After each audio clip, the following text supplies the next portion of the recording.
आरती नागद्वारा शेषशायी अवतारा सद्भावे ओवाळीतो पावे दिगंबर द्वारा।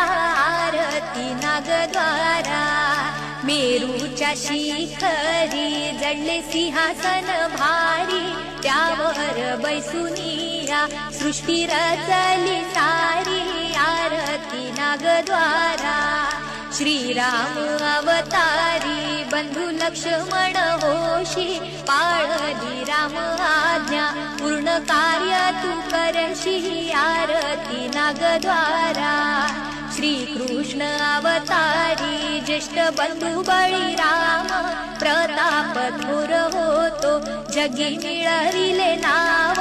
आरती नागद्वारा श्रावण महिन्यात दिवस नागपंचमी रात्र, आनंद थोर होतो देवा तुझ्या मंडपात। आरती नागद्वारा शेष सिंधू सागरात शेष साई अनंत, तेथे तुम्ही नांदता हो ज्याला म्हणतात लक्ष्मीकांत। आरती नागद्वारा कालिया नाव तुझे घेता उतरले ओझे, स्मरण केली आहो देवा सार्थक होई माझे।